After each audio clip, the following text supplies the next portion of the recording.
Assalamualaikum warahmatullahi wabarakatuh. Selamat sore semuanya, teman-teman. Om Swastiastu, Namo Buddhaya katanya. Salam sejahtera, salam kebajikan. Oke, kita mulai acara Radio Zuminar kembali lagi, berjumpa lagi kita. Jadi alhamdulillah kita masih bisa dikasih kesempatan, walaupun sekarang jumpanya di awan katanya, di cloud. Karena hari ini pandemi ya, jadi mudah-mudahan aja segera bisa berakhir. Tapi alhamdulillah kabar baiknya semua indikasi menunjukkan positif, artinya menurun terus. Semoga bukan masuk ke wave 2 gitu ya. Artinya memang benar-benar sudah hilang dari bumi pertiwi ini. Oke, ini sekarang episode yang keberapa ya, Mas Budi ya? Mungkin ke-12 atau ke-13 ya. Jadi di tanggal 11 Mas. Ke-11 ya. 19 Maret 2021 gitu ya. Ini beberapa minggu lagi sudah masuk masuk bulan puasa, bulan Ramadan. Oke, seperti biasa acara hari ini disiarkan secara langsung baik di Facebook maupun YouTube, baik di channelnya Radio Zuminar, channelnya Bright Indonesia, gitu ya, channelnya komunitas Indonesia. Nah, juga mungkin teman-teman juga kasih kita ulangi lagi bahwa Radio Zuminar ini memang kerja barengnya Bright Indonesia dengan Indonesia Learning Center NLC ya. Oke, seperti biasa karena disiarkan secara langsung, jadi nanti bapak-bapak, ibu-ibu, teman-teman semuanya bila memiliki kesempatan berbicara, mohon menjaga ucapannya, bertanggung jawab pada ucapannya. Kita santai-santai aja di sini, diskusi santai tapi serius. Artinya mudah-mudahan teman-teman semua dapat manfaat dari sini, tidak menyinggung hal-hal politik, sara dan seterusnya, atau hal lain yang menyakiti seseorang atau pihak-pihak tertentu, gitu kira-kira Mas Budi. Jadi hari ini topiknya apa ya? Hari ini topiknya sepertinya sederhana ya. Judulnya sederhana, Mindshare and Radio. Mindshare dan radio. Ternyata banyak juga yang belum tahu bahwa Mindshare itu agensi besar gitu. Tapi gitu ya Mas Budi ya. Jadi mungkin teman-teman, karena di sini saya lihat sudah ada hadir lebih dari, sekarang sudah 88 partisipan ya, yang biasanya Radio Zuminar nih karakter para partisipannya nggak hanya dari Jakarta, tapi juga dari beberapa kota gitu ya. Terus ternyata gitu ya, melihat dari database yang hadir, yang nanti juga teman-teman mohon mengisi daftar hadir yang disediakan di kolom chat, nanti kita akan sering remind gitu ya, mengingatkan kembali. Karena ternyata tidak hanya orang radio, di Radio Zuminar itu ada teman-teman yang berhubungan gitu ya. Makanya sesuai dengan visi misinya, tempat nongkrongnya orang radio gitu ya, warung kopinya digeser ke awan ini. Juga tempat nongkrongnya teman-teman orang radio gitu kan. Jadi banyak juga dari advertising atau dari brand owner atau marketer, bahkan dari akademisi saya lihat mulai banyak. Mungkin para pengamat industri radio gitu ya. Terus teman-teman baru ada aja yang pengen tahu gitu ya, karena hari ini semua harus dari rumah dulu, mengurangi kegiatan mobilitas kita bergerak gitu, jadi lebih mudah di depan komputer gitu. Oke, Mas Budi, menyikat waktu, hari ini kita kedatangan tamu apa gitu ya, sesuai judulnya kayaknya ya. Udah tahu. Tamu kita hari ini istimewa, Bis. VIP di dunia industri radio. Wah, mantap. Beliau sudah lama ya di dunia radio ya. Pastinya. Hal yang membuat saya semangat hari ini, pertama karena pembicara hari ini adalah orang yang memperkenalkan saya di dunia media buying. Gitu. Kalau sebelumnya kan industri yang saya geluti hanya sebatas radio dan sepak bola mungkin ya. Nah, beliau waktu itu invite saya, Jo, beliau panggil saya selalu dengan sapaan Pak Jo. Oke, beliau invite saya. Tadi saya gabung. minta short CV-nya, katanya siapakah beliau itu, mau diputar, mau diperkenalkan gitu teman-teman. Putar videonya kali, Setelah silakan. ini kita akan perkenalkan ya. Tapi rasanya nggak perlu diperkenalkan sih Om Dis. Semua peserta di sini rasanya kenal dengan beliau. Oke, sebelum kita mulai masuk ke materi yang akan beliau sampaikan, saya mohon izin Mas Teguh ya, putar video sebentar ya. Silakan. Oke.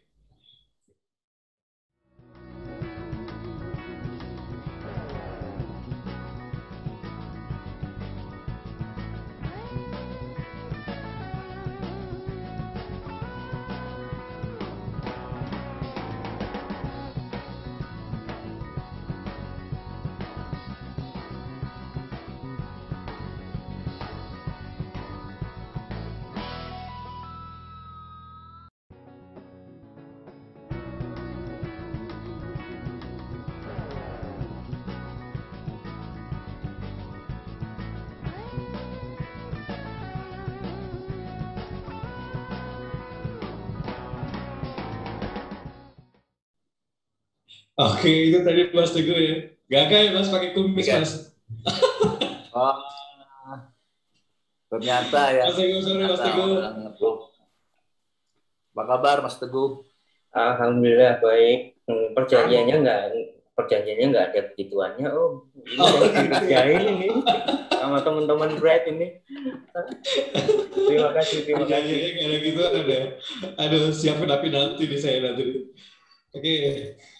Mas Teguh, sudah siap dengan materinya ya, semuanya ya? Saya juga siap. Mas Bambang, sebelum Mas Teguh mau sampaikan materi, ada yang mau disampaikan? Iya. Nah, itu dia. Pertama, saya mau nanya, kenapa sih judulnya Mindshare Radio? Kan kadang-kadang topik itu generik dari kita ya, tapi kadang-kadang kita menyesuaikan. Nanti mungkin detailnya ya. Katanya sih, kemarin dapat bocorannya ini meneruskan materi yang minggu lalu sebenarnya katanya gitu kan. Gitu ya, Mas Teguh ya. Nah, untuk itu kan Mas Chandranya ada di sini.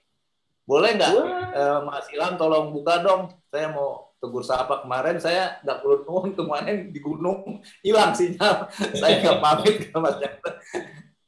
Mas Chandra dihadirkan. Kita dibuka video aja. Silakan dihadirkan. Mas Chandra, simak ya. Ini gambarnya kok nggak ada nih. Saya mau juga share screen juga nih. Mohon maaf Mas Teguh, saya potong sedikit ya sebelum mulai supaya acara huru haranya nggak berkelanjutan.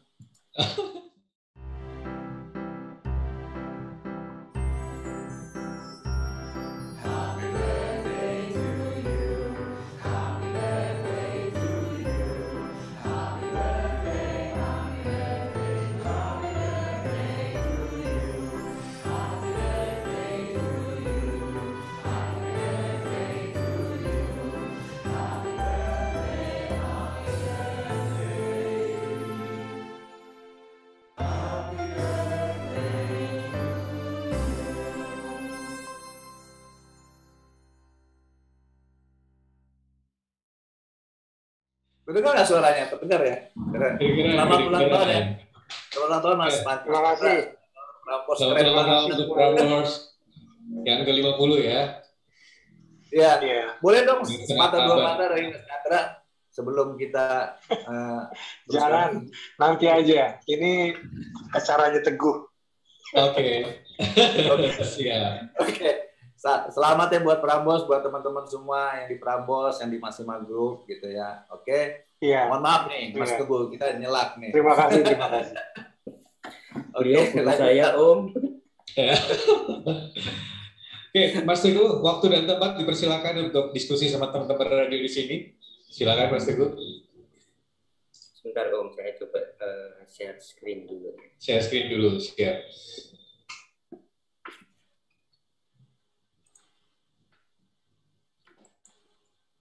Bisa? Udah bisa tuh.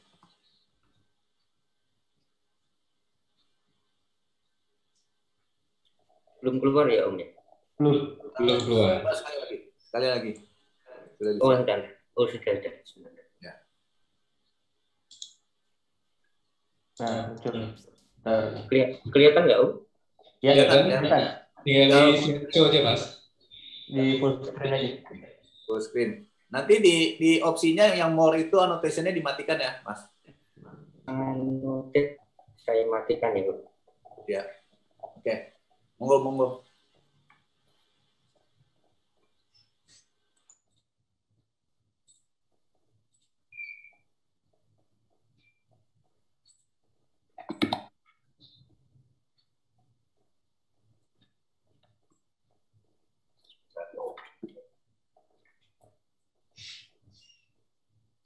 Sudah kelihatan ya, Om ya? Sudah. Kelihatan.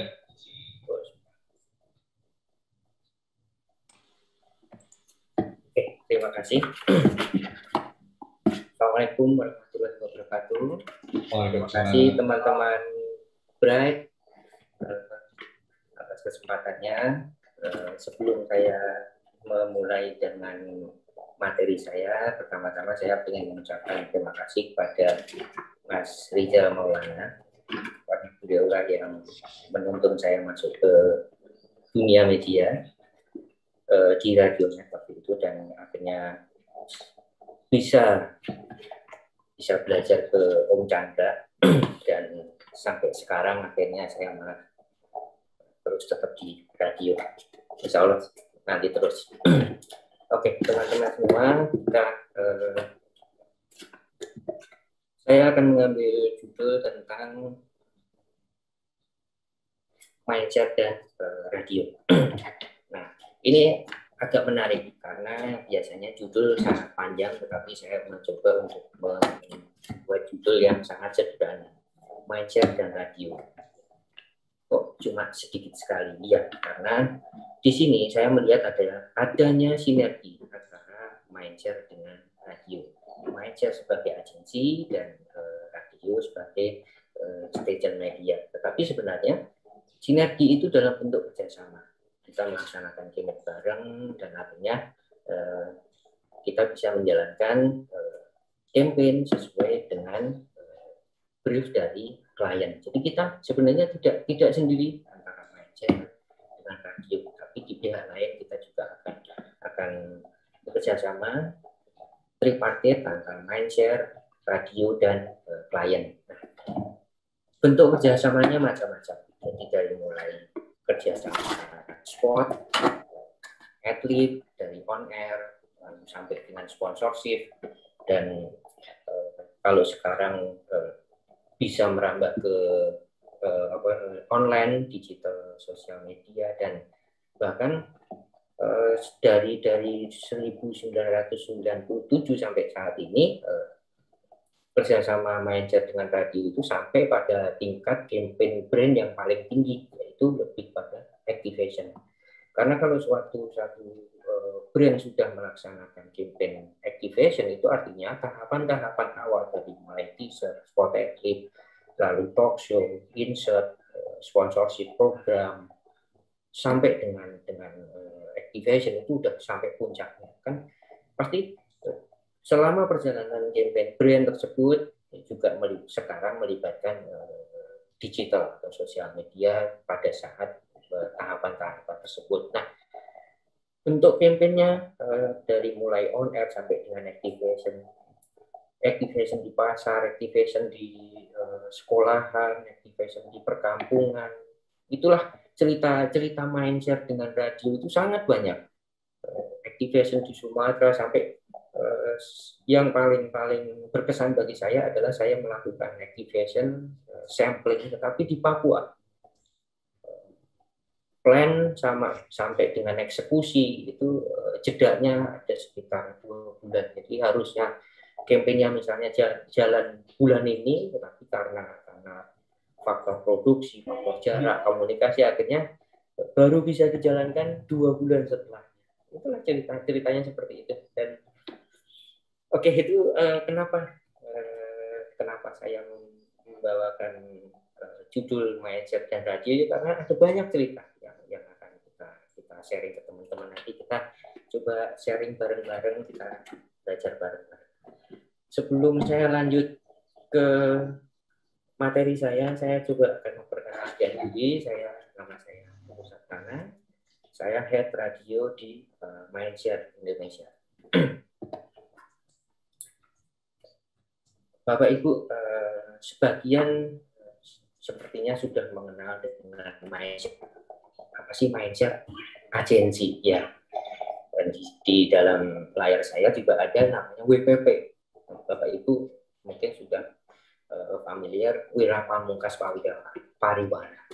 Tapi sebenarnya Mindshare itu merupakan bagian dari kreatif transformasi company. Nama perusahaan, nama holdingnya itu sebenarnya adalah WPP PLC. Jadi WPP di globalnya itu namanya WPP PLC. Tetapi kalau di Indonesia itu disamarkan atau dinamakan dengan Wira Pamungkas Pariwara. Nah, Mindshare termasuk bagian dari WPP PLC tersebut. Di dalam WPP PLC kalau kita lihat di tampilan itu ada banyak bulatan-bulatannya. Mindshare termasuk di dalam salah satu bulatan yang ada di dalam konfigurasi nama WPP tersebut, dan perusahaan kami itu merupakan perusahaan yang mengedepankan hubungan baik dengan klien. Mindshare termasuk salah satu bulatan dalam konfigurasi nama WPP, company WPP tersebut. Tapi ada bulatan-bulatan yang lain di dalam konfigurasi nama tersebut. Teman-teman, ada yang namanya company grade, ada Ogilvy, ada Wonderman, lalu ada Wavemaker. Wavemaker itu kalau senior saya yang sebelumnya pasti lebih mengenal namanya Maxus dan Media Age. Itu di globalnya digabungkan menjadi satu dan berubah nama menjadi Wavemaker. Lalu ada Mindshare sendiri, ada Kantar, ada Mediacom, dan Lender. Ada Lender di sini sebenarnya agak asing. Nama-nama tersebut sebenarnya agak asing, tetapi kalau bicara masalah Lender, sebenarnya yang menciptakan logo pesawat Garuda Indonesia itu sebenarnya adalah company Lender. Dan sampai sekarang logonya masih ada. WPP sendiri secara global total karyawannya sekitar 130 ribuan. Ada di 112 negara dan Indonesia termasuk salah satunya. Di bawah WPP nanti akan ada grup M, dan di bawah grup M itu akan ada Mindshare. Sekarang kita coba masuk kepada Mindshare. Holdingnya namanya WPP PLC, di bawahnya ada grup M, dan di bawahnya lagi ada Mindshare. Nah, ternyata Mindshare sendiri itu juga merupakan holding bagi lima company yang ada di bawah Mindshare. Yang sudah ada di Indonesia itu M6 dan Neo. Kalau untuk yang DTP, lalu Open Mind, Xbar itu masih belum ada di Indonesia, ada di luar. Tetapi yang jelas baru M6 dan Neo yang sudah beroperasi di Indonesia. Di Indonesia sendiri, Mindshare itu lahir tahun 1997. Kelahiran itu sebenarnya diawali dengan penggabungan agensi namanya S-Force yang diproklamasi dengan Indo-Ed. Jadi agensi S-Force bersama dengan Indo-Ed itu bergabung, tetapi tim medianya digabung. Jadi yang digabung adalah tim medianya digabung, dan akhirnya penggabungan tim media dari S-Force dan Indo-Ed itu lahirlah Mindshare. Jadi sebenarnya Mindshare lahirnya dari sana. Dan kalau saat ini Mindshare Indonesia itu ada sekitar 43 klien dan mempunyai sekitar 300 lebih karyawan di Mindshare Indonesia. Teman-teman juga pasti sudah familiar bahwa di dunia agensi banyak sekali turnovernya, jadi adanya keluar masuk sampai akhirnya kita harus memperkenalkan diri, mau ketemu dengan siapa, itu orangnya sudah resign, sudah keluar dan itulah yang terjadi di dunia industri media, terutama juga terjadi di agensi. Nah, untuk mengantisipasi karyawan yang keluar masuk seperti itu, Grup M sendiri itu mempunyai strategi untuk rekrutmen dengan nama Media Master. Media Master itu sebenarnya kalau di company lain namanya manajemen training. Tetapi bedanya adalah Grup M itu melakukan rekrutmen itu langsung ke universitas. Jadi kita bekerja sama dengan beberapa universitas di Indonesia. Kalau sebelum pandemi kita akan visit langsung ke sana, lalu audisi, modelnya kayak audisi 1 hari yang dilakukan terhadap para mahasiswa di universitas tersebut. Jadi ambil contoh misalnya di UGM Jogja. UGM Jogja kita kerjasama dengan Senat Mahasiswa UGM universitasnya, dan itu sebagai tempat audisinya. Nanti pendaftar itu sebenarnya bukan berasal dari UGM, tetapi untuk Yogyakarta dan sekitarnya itu boleh mendaftar ke sana. Jadi venue itu hanya untuk tempat audisi saja. Kalau untuk saat ini sebenarnya kita juga sedang proses melakukan rekrutmen media master namanya di beberapa kota, tapi dilakukan secara virtual. Ini juga kami juga membuka kesempatan kepada teman-teman, mungkin ada adik, saudara, ponakan, sepupu yang ingin mencoba untuk belajar dunia media, monggo silakan mendaftar ke sini. Kalau memang ada yang tertarik, nanti saya coba japri linknya, karena pendaftaran juga dilakukan dengan pakai link dulu sampai akhirnya nanti audisinya dilakukan secara virtual. Hanya 1 hari. Apakah harus orang lulusan komunikasi atau perikanan? Enggak, bebas. Bahkan kalau yang keterima satu angkatan itu sekitar 40 sampai 50 karyawan, 50 talent, dan setahun biasanya itu 2 sampai 3 kali. Tapi kalau masa pandemi seperti ini kita baru sekali atau 2 kali audisi. Beberapa talent yang masuk itu malah justru dari teknik kapal, dari perindustrian, bahkan dengan dokter. Mereka masuk ke mindset, ke grup M, dan nantinya itu akan ada coaching, ada in-house training di grup M sendiri tentang media selama 3 bulan. Itu di rolling, dicoba di sana, dicoba di sini, dan akhirnya nanti akan ditempatkan di tim, ada yang di tim planner, ada yang di tim spesialis, ada yang di finance, tergantung dari bakat dan minatnya. Bicara tentang transformasi agensi, sebenarnya saya coba meneruskan materi dari Chandra kemarin tentang digital, dan sekarang juga agensi juga melakukan transformasi. Dimulai dari era tahun 80-an, di mana agensi saat itu merupakan agensi yang full service, 1 pintu. Dalam 1 agensi itu klien udah nggak usah kemana-mana. Jadi hanya dua company, 1 ada klien, yang 1 lagi adalah agensi. Di situ itu perannya adalah kayak one stop shopping. Nah, di sini pengertiannya adalah di agensi yang sistemnya full service itu pasti mereka akan punya tim AE, tim marketing, ada tim kreatifnya, ada tim produksi.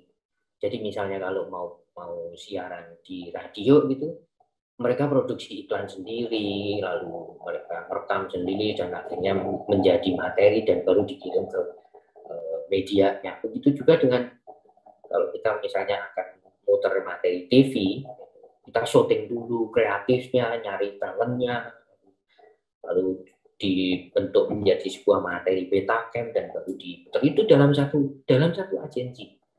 Nah, di sini full service agency itu saya ibaratkan sebagai satu perangkat gunting. Ada di situ, ada guntingnya, ada pisaunya, ada sendoknya. Jadi klien udah nggak kemana-mana. Poinnya adalah full service agency itu lebih kepada deliver kemauan klien. Memasuki era tahun 2000-an, dari yang mulai tadinya full service agency, itu sekarang hanya fokus kepada medianya saja. Media, kita berusaha untuk menjawab solusi bisnisnya, bahwa ternyata bisnisnya klien itu bisa ditangani dengan solusi bisnis dari sisi medianya. Kalau saya mengibaratkan dengan satu gunting, artinya kita fokus kepada medianya. Poinnya apa? Poinnya itu kita bisa mendeliver bisnis objektifnya dari klien. Nah, memasuki tahun 2020, Grup M itu mencoba untuk bertransformasi. Jadi dari mulai tadinya satu pintu menjadi tim media saja, dan akhirnya Grup M, salah satunya adalah unit manager, itu menjadi spesialis agensi. Lebih mengerucut lagi. Kalau saya analogikan, guntingnya itu menjadi gunting, ada gunting kumis, ada gunting kuku. Jadi sudah menjadi banyak gunting yang akhirnya seperti dokter spesialis. Ada dokter spesialis kulit, ada spesialis kandungan dan sebagainya. Itu analoginya sama seperti yang berlaku di industri media, terutama di agensi. Grup M sendiri itu saat ini memiliki banyak tim spesialis. Dihitung-hitung itu sekitar ada berapa ya? Ada 20-an tim spesialis. Jadi ada spesialis activation, ada spesialis mobile, ada produk, ada spesialis print ad, dan kalau kita mau ke TV ada TV spesialis. Kalau kita mau ke sinema ada sinema spesialis, ada konten spesialis. Nah, jadi guntingnya kemana-mana ini. Jadi artinya kita juga lebih fokus dan akhirnya lebih mengerucut lagi dari eksekusi yang akan diberikan kepada klien. Di sebelah kanan ada tanda merah, itu adalah radio spesialis. Saya ada di sana. Jadi kalau di Mindshare itu radio spesialisnya ada saya, ada Mas Adik Soryawan, dan ada Lita. Hanya bertiga handle Mindshare. Nah, dengan adanya transformasi media agensi di Mindshare, itu sekarang saat ini itu di tim Mindshare itu hanya akan ada 2 tim, ada planner dan ada spesialis. Kalau biasanya kan ada planner dan ada buyer atau investment, tapi sekarang ada planner dan banyak spesialis. Makanya ini yang lebih membedakan Mindshare atau Grup M dengan agensi lain. Oke, saya coba masuk ke lebih dalam lagi tentang planner. Kalau tadi ada planner dan spesialis, sebenarnya kerjaannya planner itu apa sih?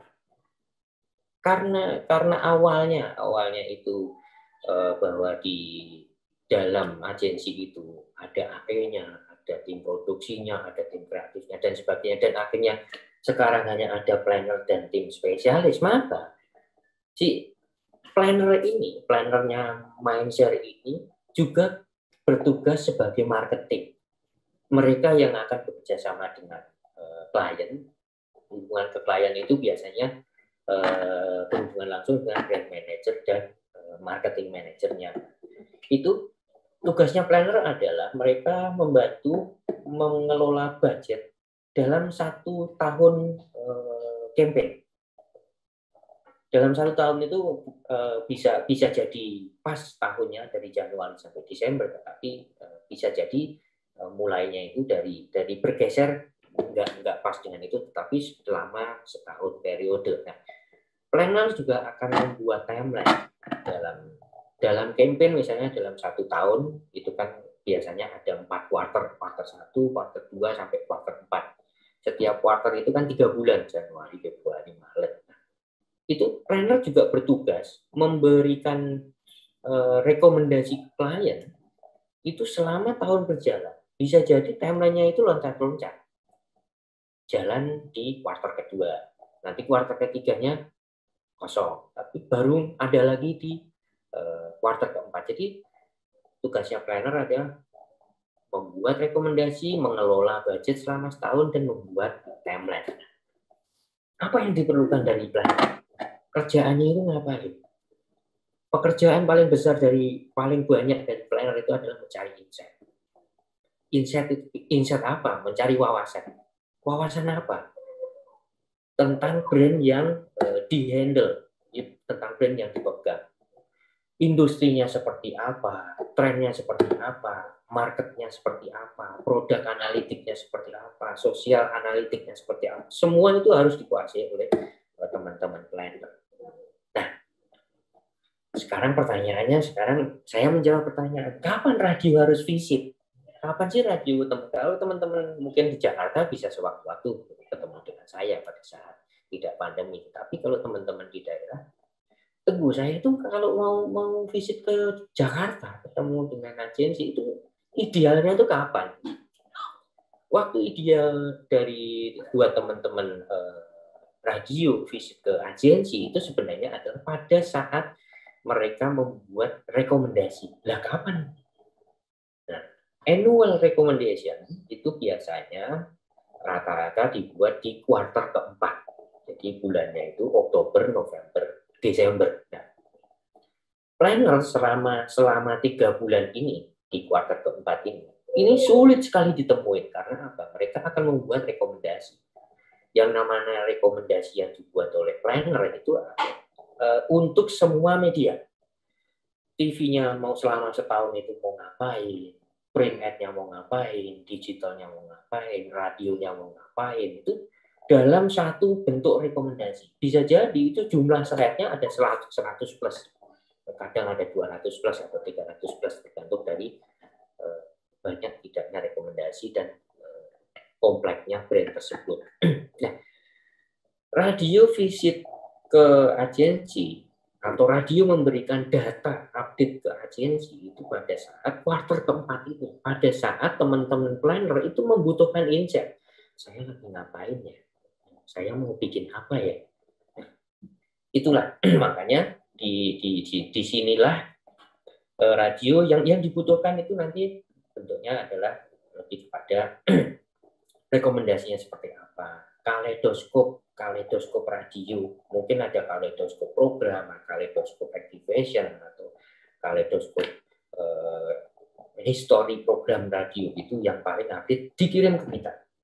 Dan akhirnya lebih ke memberikan rekomendasi, karena bisa jadi nanti rekomendasi dari teman-teman radio itu akan dimasukkan di dalam plan-nya si planner. Nah, yang terjadi sekarang adalah kebanyakan itu teman-teman radio itu datang ke kita, datang ke agensi itu pada saat bulan Januari, bulan Februari, bulan Maret. Nah, ini pusingnya sudah kelar.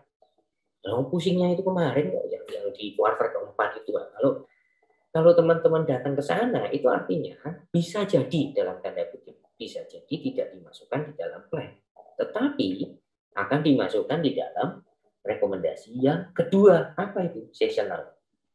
Seasonality. Jadi kalau annual recommendation ada rekomendasi selama setahun. Tapi kalau seasonality recommendation bisa jadi rekomendasi di bulan puasa atau rekomendasi di akhir tahun. Bisa jadi misalnya produknya sirup paling cocok ya puasa.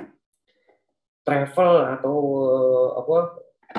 yang biro jasa perjalanan, wah itu di akhir tahun. Itu adalah rekomendasi seasonality.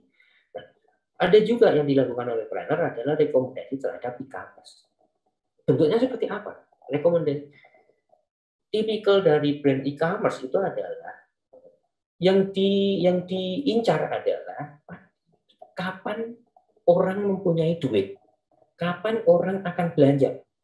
Nah, biasanya setiap bulan juga ada. Makanya jangan heran kalau kita melihat campaign di e-commerce itu ada satu-satu. Apa itu? 1 Januari big sale flash sale. 33 berarti 3 Maret flash sale. Nanti ada mungkin kalau ada 13 mungkin kalau bulannya sampai 13 mungkin 13 tapi rasanya nggak ada. Nah, itu adalah tugas dari planner. Sekarang tools softwarenya itu apa? Sebagai seorang planner itu harus menguasai software. Ada 4 software minimal yang mereka kuasai. Yang pertama adalah Clear Decision. Clear Decision ini adalah tools yang khusus untuk mencari insight tentang perilaku audiens dan pemilihan media yang digunakan. Itu ada di situ. Nah, kalau Euromonitor Internasional itu adalah database riset pasar yang termasuk riset global untuk mendapatkan informasi tentang industrinya seperti apa, kategorinya seperti apa, pengiklannya seperti apa, itu adalah Euromonitor. Kalau Telmar itu adalah kumpulan penelitian dalam skala global yang bisa memberikan insight dari sampel yang banyak.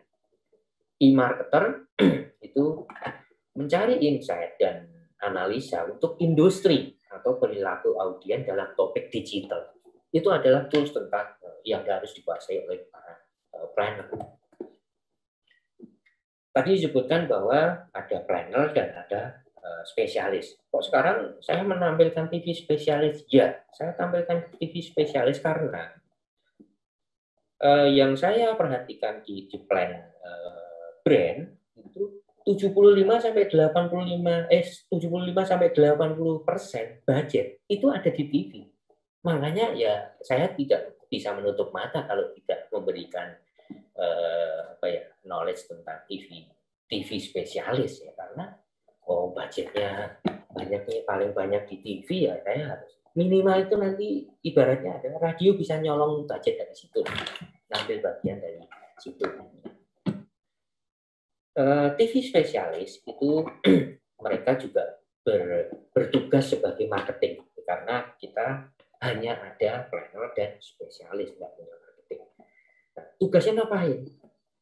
Karena budget paling besar ada di TV, otomatis kita pekerjaan si TV spesialis adalah TV scheduling. Memang kayak apa sih? Kok sampai itu yang menjadi prioritas? Ya, ambil contoh kayak misalnya kita dari plannernya punya budget 1 juta. Nanti ini gambaran ini aja. Kalau bahasanya kan pakai GRP-nya berapa ini nanti akan mempersulit teman-teman. Tapi saya gambaran mudahnya seperti ini. Plannernya ngasih budget 1 juta, tetapi harapannya yang nonton 1000. Punya duit 1 juta yang nonton 1000. TV schedule-nya gimana? Kalau di program Ikatan Cinta misalnya itu kalau masuk ke situ dengan budget 1 juta itu sudah selesai, yang nonton lebih dari 1000. Tapi masalahnya adalah kita hanya bisa masuk ke sana cuma 1 spot. Waduh, kurang. Iya, artinya TV scheduling itu yang nanti investmentnya itu gimana caranya akan berusaha dengan budget 1 juta itu bisa mendapatkan penonton 1000, bisa jadi nanti RCTI-nya cuma satu kali, bisa saja D-Max atau digabungkan Indosiar-nya 3 kali atau Metro TV-nya nanti dibanyakin agar brief yang dari planner itu bisa sesuai, bisa dieksekusi. Itu gambaran sederhananya seperti itu. Dan itu sangat rumit kalau untuk di TV karena masalahnya adalah jumlah TV di Indonesia itu bisa dihitung jari, beda dengan radio yang setiap kota ada banyak. Trading itu apa? Trading itu sebenarnya adalah proses untuk tawar menawar harga, value, lalu tambah bonus, tambah ini. Nah itulah proses namanya proses trading. Tugas TV spesialis yang lain adalah andil. Bagaimanapun juga bahwa pembayaran atau pembayaran invoice yang sampai dengan selesai itu merupakan tanggung jawab dari TV spesialis. Yang terakhir adalah report. Report itu adalah report campaign selama periode berjalan. Software atau tools apa yang harus dimiliki oleh si TV spesialis ini? Karena namanya juga TV spesialis, maka softwarenya adalah software buat TV. Ariana itu adalah TV monitoring dan mereka berdasarkan penelitian di 11 kota Nielsen. Figaro itu mengoptimalkan pemilihan channel, jadi channel map-nya yang tadi yang saya sebutkan RCTI-nya sekali, tapi ininya 3 kali ya nanti enggak, kalau RCTI-nya 5 kali berarti itu channel map namanya, itu pakainya Figaro. Minder itu sebenarnya bisa digunakan juga oleh teman-teman radio spesialis, termasuk TV spesialis, karena ini adalah tools untuk booking ke vendor dan men-tracking placement. Oke. Nah sekarang ini radio spesialis, nah ini rumah saya di sini nih. Radio spesialis itu sebenarnya orang yang memegang media radionya. Saya itu tidak memegang brand. Saya hanya memegang radionya. Apa yang harus saya lakukan? Yang saya harus lakukan adalah profesional. Profesional dalam arti saya pegang radionya, saya pegang medianya. Tetapi klien saya itu adalah para planner-planner. Planner-planner saya itu bisa jadi itu brandnya merupakan kompetitor. Ambil contoh, saya pegang brand minuman, tapi planner yang lain juga pegang brand minuman. Ya saya harus profesional dan tidak akan membuka bagaimana brand ini kepada planner yang lain. Enggak, saya harus profesional untuk itu. Tugas saya ngapain? Tugas saya itu mencari insight juga, tetapi khusus untuk di media radio. Bukan di media radio. Insight-nya seperti apa? Tugas saya juga buat rekomendasi. Saya juga bisa bersilaturahmi dengan radio, melakukan meeting mingguan ke klien, mendampingi planner, mendampingi tim yang lain untuk present atau menjelaskan tentang industri radio, bisa jadi. Lalu monitor campaign, memberikan report akhir campaign, dan tugas utama ya, ambil. Nah ini makanya kalau ini harus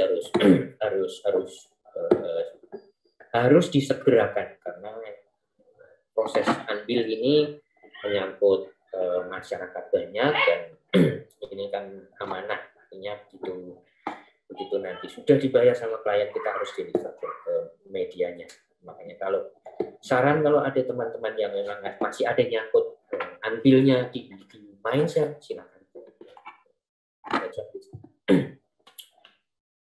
Alhamdulillah ini adalah berita bagus bagi kita semua di masa pandemi saat ini, dan akhirnya Pak Menteri Sandiaga Uno membuat gebrakan bahwa sampai sekarang akhirnya ada sinyal baru, harapan baru bagi teman-teman radio untuk industri pariwisata, industri musik, industri entertainment. Semoga saya berharap ini terwujud. Terus apa yang harus saya miliki? Saya sebenarnya mengandalkan radio advisor sama seperti teman-teman radio yang lain. Saya hanya bisa melakukan tracer di 11 kota Nielsen. Tetapi radio advisor ini hanya terbatas di 11 kota. Ya, bagaimana dengan yang lain? Saya akan menggunakan alat ukur yang lain. Makanya saya nanti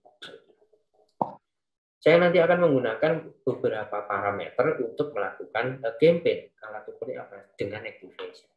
Sudah nanti itu belakang. Tapi yang jelas toolsnya adalah radio advisor. Tapi dalam waktu dekat itu akan ada IRAM, jadi radio audience measurement. Itu terusan dari radio advisor, tetapi toolsnya lebih banyak dan saya sebenarnya sudah diinstal di grup M, tetapi karena pandemi laptop saya belum diinstal install ke laptop saya. Jadi saya hanya bisa menyampaikan dulu. Nanti kalau memang ada ada pertanyaan yang menyangkut tentang ini, saya akan jawab terus. Peran radio spesialis, ya tugas saya itu sebenarnya adalah sebagai kayak wasit, deliver sana, deliver sini, tapi untuk di radio. Kita melakukan campaign dari mulai on air sampai dengan sponsorship, online dengan digital aset medianya. Melalui siapa? Ya, ini. Saya hanya bertiga, saya Mas Adit dan Yunita. Tapi brand yang kami handle, kliennya ada 30 berapa. Kalau dihitung-hitung brandnya itu ada banyak, dan teman-teman tahu bahwa seorang brand manager itu nggak mau dikatain dengan brand manager yang lain. Artinya dengan keterbatasan kemampuan saya itu, saya akhirnya harus menggunakan pihak ketiga untuk menyampaikan ke teman-teman radio. Siapa mereka? Teman-teman radio Bayengos. Nah, untuk saat ini ada 3 radio Bayengos yang menjadi partner vendornya Grup M, yaitu Atlas, Shine, dan MNI. Insya Allah nanti periode selanjutnya saya harus gandeng Bright untuk ini, karena nanti saya kualat. Nah, untuk placement di Bayengos, saya serahkan semuanya di radio Bayengos. Jadi saya profesional, saya percaya bahwa teman-teman Bayengos adalah teman-teman yang expert di dunianya. Jadi yang saya jagain itu sebenarnya adalah target audiennya si brand. Targetnya ini, pilihan radionya ini, cocok nggak? Cocok ya, itu udah.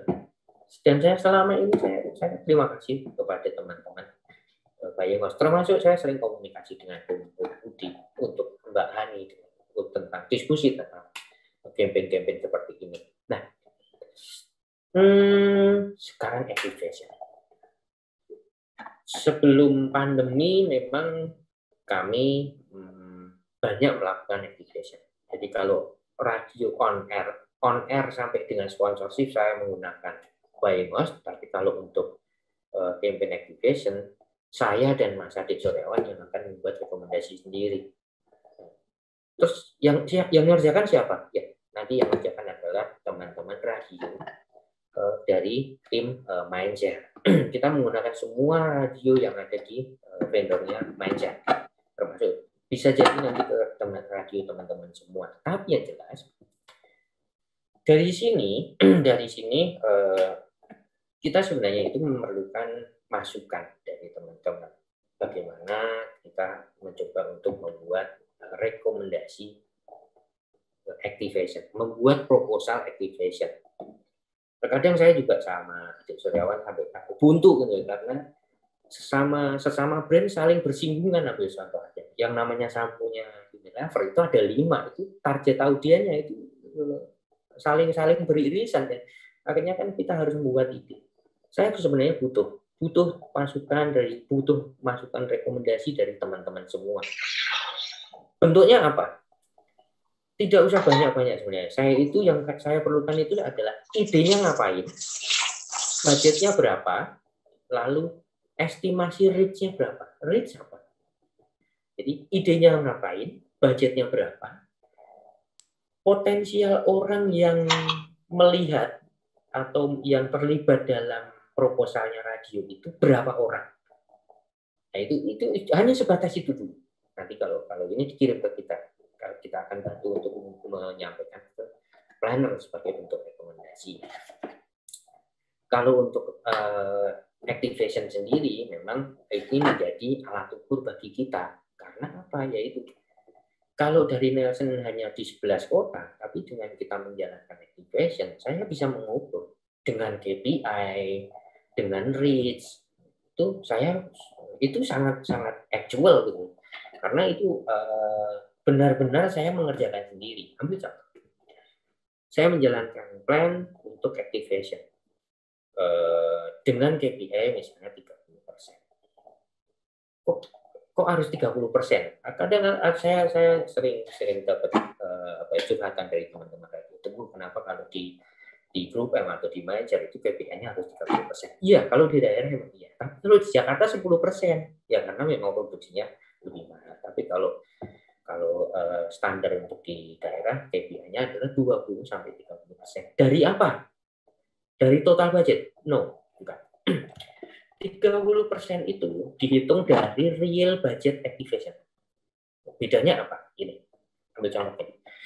Budgetnya 100 juta. KPI-nya berapa? 30%. Berarti 30 juta? Bukan. Dari 100 juta budget itu, on air-nya dikeluarin dulu. Tidak masuk hitungan. Lalu, on air-nya dikeluarin, online-nya dikeluarin. Terus yang ketiga adalah biaya hadiahnya dikeluarin. Jadi ada tiga biaya dalam quotation yang dikeluarin dulu. Nah, itu baru di sisanya adalah real budget activation 30%. Berarti itu digratisin? Enggak. Itu tetap ada di dalam quotation. Jadi on air, online, itu semua dibayar. Ada budgetnya. Kita tidak pernah membuat itu menjadi free. Enggak. Kenapa harus 30%? Kenapa harus 20%? Kenapa harus 1%? Hitungannya dari mana? Ya. Pertimbangan kami adalah satu. Kami mengukur dari satu orang SPG itu mendapatkan berapa entries dalam satu hari. Itu dulu, basicnya dari situ. Apakah ada KPI lain? Ya, kalau misalnya KPI-nya cuma sampling, ya itu mudah. Tetapi apakah ada KPI lain? Misalnya harus submission, harus mencari database. Nah, ini nanti akan menurunkan KPI itu. Jadi mungkin tidak 30%, tapi 20%. Yang bisa menurunkan lagi apa? Harga produk. Harga produk semakin harga produk tinggi, itu KPI-nya akan semakin menurun. Karena apa? Kekuatan buying, kekuatan membeli dari targetnya, itu semakin berkurang. Makanya saya lebih senang kalau ngeplan itu yang produk saset. Itu mas saya bahagia luar dalam. Itu karena apa? 1.000 dapat, 5.000 dapat lebih banyak. Nah, itu. Terus yang selanjutnya yang menentukan KPI itu adalah rumit tidaknya production, dari mulai cetak booth, lalu uniform, lalu flyer dan sebagainya. Itu rumit atau tidak? Itu juga mempengaruhi.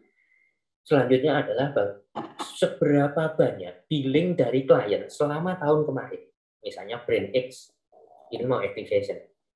Ya kalau brandnya itu sering jalan di radio, ya saya akan kasih KPI yang lebih rendah. Karena apa? Ini mereka sudah terlalu sering main. Selanjutnya yang menentukan KPI adalah minat konsumen. Beda loh antara menjual sampo dan conditioner dengan menjual conditionernya saja. Itu beda. Minatnya udah beda. Nah, terus yang selanjutnya adalah radio itu setiap kali menjalankan activation dibayarnya di belakang. Jadi kita memang tidak pernah memberikan DP untuk melaksanakan campaign di radio. Nah, margin radio dari mana? Margin radio itu sebenarnya itu ada di produksi, ada di SDM, dan ada di perizinan. Apa yang dibutuhkan oleh brand, apa yang dibutuhkan oleh agensi, dan apa yang dibutuhkan oleh buying house terhadap radio. Saya yakin teman-teman brand juga akan membutuhkan ini. Jadi yang diperlukan dari teman-teman agensi, buying house, sama klien itu apa dari radio? Pada saat sekarang, respon itu selalu akan berbanding lurus dengan kebijakan pemerintah. Kita harus beradaptasi. Medianya, radionya harus bisa mengadaptasi itu. Karena apa? Ada kota yang masih statusnya merah, ada kota yang kuning, dan beda-beda. Makanya pembeda ini itu kan tergantung dari kebijakan pemerintah. Tinggal radionya itu bagaimana meresponnya. Meresponnya dengan memberikan info tentang perkembangan COVID, mengambil peran dari fungsi medianya kepada masyarakat. Yang kedua bisa jadi siaran dari rumah, atau mungkin responnya itu dengan membuat program UMKM kayak di Prambors, di Mahaka, itu juga melakukan program seperti itu. Jadi ini saya hanya mencoba memberikan gambaran tentang peta COVID, peta persebaran COVID. Yang kedua yang diperlukan dari radio itu adalah audiens. Apa itu? Ya, dengan adanya kebijakan pemerintah itu nantinya juga akan berpengaruh kepada habitnya audien. Kebiasaan keseharian dari audiennya radio itu jadi berubah. Yang tadinya bisa jalan-jalan, pergi kemana-mana, sekarang di rumah saja. Berubah nggak? Iya, berubah. Habitnya berubah. Artinya, radio harus bisa memahami ini. Seberapa berubahnya pendengar saya. Makanya nggak heran kalau sekarang itu semua kegiatan dilakukan dengan virtual. Nah, seperti yang sekarang ini, kita virtualan. Semua menggunakan teknologi digital. Yang kedua, kita transaksi dengan transaksi online. Pembayarannya dengan cashless. Nggak usah pakai duit yang potensi persebaran virus. Tinggal gesek, tinggal ya pakai aplikasi misalnya, aplikasi berbayar yang mudah kan banyak. Dan yang terakhir adalah perubahan habit dari pendengar radio itu adalah lebih care dengan kesehatan. Ini yang terjadi. Nah, ini adalah gambaran tentang bagaimana sebelum pandemi dan setelah pandemi itu bedanya seperti ini. Kalau dulu kan bebas-bebas saja, kalau sekarang udah yang pakai face shield, pakai masker, pakai sarung tangan dan sebagainya. Yang diperlukan lagi dari radio apa? Market.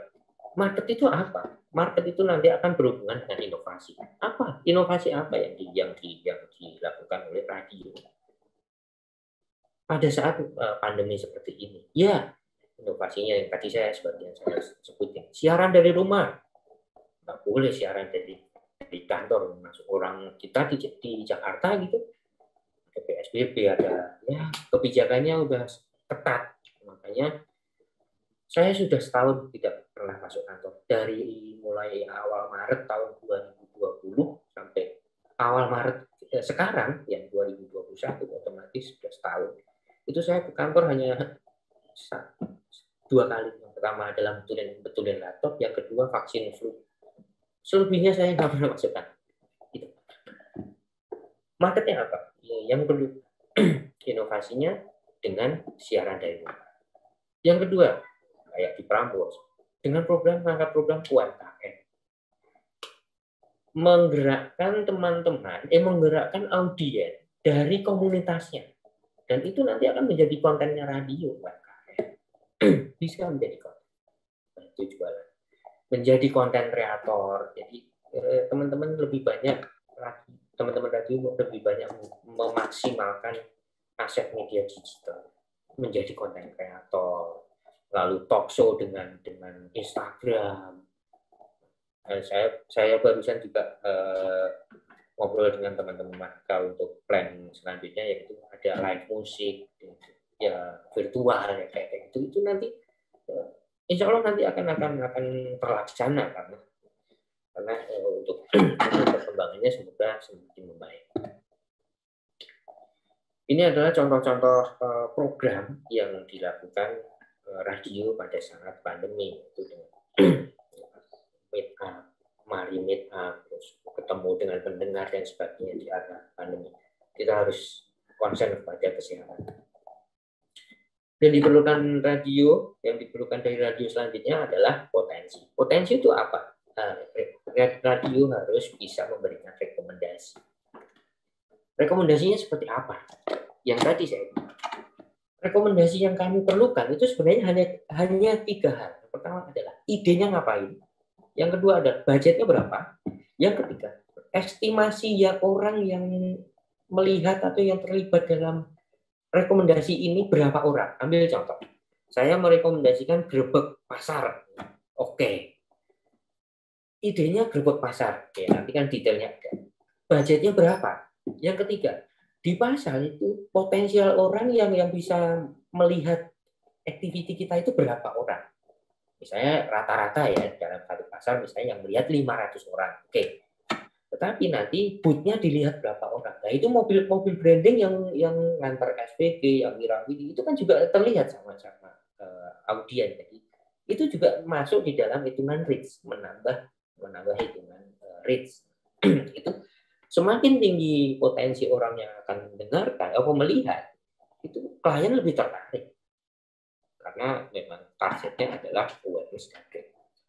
rekomendasi seperti apa yang saat ini diperlukan misalnya dengan adanya sinyal Om Sandiaga Uno yang akan membuka beberapa industri pariwisata, itu memungkinkan untuk membuat plan mudik. Sebentar lagi kan ada mudik, mungkin ada posko mudik, ada plan mudik bisa jadi, atau event-event budaya atau event-event tahunan kota bisa jadi nanti bisa direkomendasikan sama teman-teman radio, tentunya dengan memperhatikan protokol kesehatan. Ini sekedar gambaran tentang activity yang pernah kita lakukan di sebelum pandemi dan selama pandemi. Itu yang sebelum pandemi ya udah kumpul-kumpul, yang diperhatikan adalah crowd-nya yang banyak lah. Sekarang malah enggak. Kita harus jaga jarak dan sebagainya. Ini adalah panduan buat teman-teman pada saat menjalankan activation, yaitu SOP-nya itu apa kalau sekarang kan karena ada SOP pandemi, jadi SPG-nya dalam kondisi sehat, wajib menggunakan masker, lalu uniformnya harus lengan panjang, cek suhu tubuh dan sebagainya, cuci tangan, harus memberikan hand sanitizer, hindari kontak langsung dengan konsumen, kendaraannya harus disemprot disinfektan, harus pembatasan pengunjung, sistem pembayaran kalau bisa itu dengan cashless, bisa jadi dengan swab. Nah, dari tampilan produksi, dari tampilan booth juga berbeda. Harus disediakan tempat cuci tangan, harus menyediakan hand sanitizer, lalu bikin signage untuk menjaga antrian, penambahan edukasi. Jadi POSM-nya juga ditambahin dengan edukasi tentang COVID. Tips. Apa yang harus dilakukan? Yang pertama itu adalah radio harus bisa lebih cepat beradaptasi. Karena saya yakin ini kondisi akan semakin membaik. Dan tentunya dengan memperhatikan protokol kesehatan. Rekomendasi. Rekomendasi seperti apa? Yang tadi saya sebutin. Idenya ngapain, budgetnya berapa, rate-nya berapa. Selanjutnya adalah maksimalkan sosial media. Ini kalau melihat dari user habit ya, seringnya si user melihat, seringnya orang melihat sosial media itu yang dilihat itu adalah visualnya. Jadi orang lebih suka itu kalau melihat video daripada mereka membaca. Kalau melihat video kan orang diam, tapi itu memang habitnya seperti itu dan itu paling banyak. Makanya disarankan kalau buat teman-teman pada saat memanfaatkan digital asetnya di sosial media, usahakan lebih banyak kepada yang ada visualnya, gambar gerak lah. Maksimalkan kolaborasi dengan KOL lokal. Oke, KOL lokal di sini itu influencer lokal. Kalau di Jakarta semua penyiar itu rata-rata adalah buzzer, influencer. Tapi bagaimana dengan teman-teman di daerah? Ya, kalaupun ada kesulitan, itu teman-teman bisa mencari KOL luar, KOL yang di luar radio. Ambil contoh, mungkin di Garut ada pemain sepak bola yang ada di Garut dan dia followernya banyak, bisa jadi diajak kolaborasi dengan radio. Atau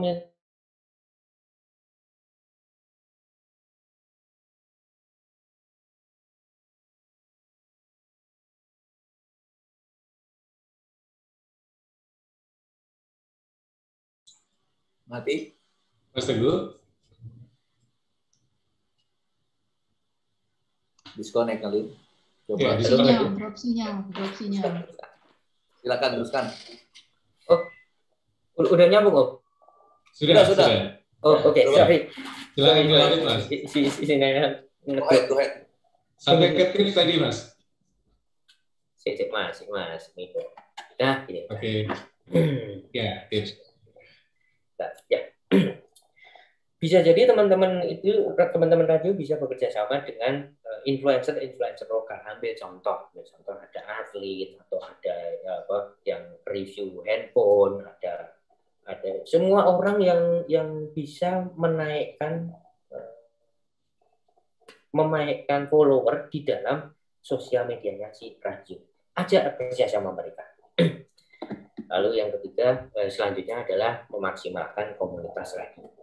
Saat ini yang menjadi kunci dari industri kita sebenarnya itu adalah komunitas radio.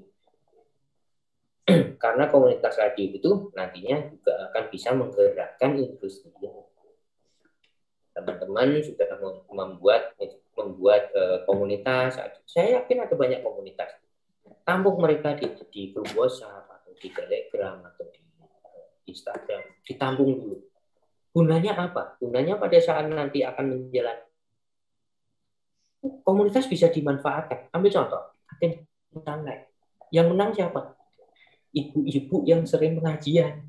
Radio yang gerak. Enggak, radionya cuma mengarahkan yang mencari komunitas ibu, nanti mereka jalan sendiri. Itulah kekuatan dari komunitas radio. Yang kedua adalah membuat program atau membuat konten yang bekerja sama dengan radionya. UMKM misalnya. Di Radio Jakarta itu Jakarta ada program UMKM. Jual produk, jual barang, dimasukkan kolaborasi sama radio dan akhirnya juga bisa jalan membantu masyarakat pada saat pandemi. E-commerce distribution channel maksudnya apa ini? Jadi gini, ini sebenarnya ini hanya sekedar usulan. Saya mengusulkan kepada teman-teman untuk mencoba. Kalau radio kan lebih pada radio terestrial, ada kantornya, fisiknya kelihatan. Nah ini kalau e-commerce distribution itu kepada usahakan radio juga membuka toko di e-commerce, buka radio X, buka toko di Lazada, di Shopee. Nah gunanya buat apa? Iya, gunanya pada saat nanti ada campaign yang berkaitan dengan digital, submission digital atau lebih kepada entry selling misalnya, membantu selling produk klien, itu bisa dimanfaatkan, tapi minimal rintis dari sekarang. Orang itu juga gratis. Nah ini saran buat teman-teman radio yaitu melakukan virtual visit. Lakukan virtual visit ke teman-teman agensi, teman-teman buying house dan ke klien. Karena apa? Hanya ini satu-satunya cara yang mudah untuk dilakukan saat ini. Kita saling berjaga jarak dan sebagainya, dan kita saling menukar informasi itu dengan virtual visit silaturahmi seperti ini. Selanjutnya adalah update kalender budaya dan kalender lokal. Yang terakhir dari saya itu adalah beritakan informasi program yang ada di radio saat ini kepada teman-teman agensi, kepada buying house, kepada klien. Bentuknya seperti apa? Ada yang menarik.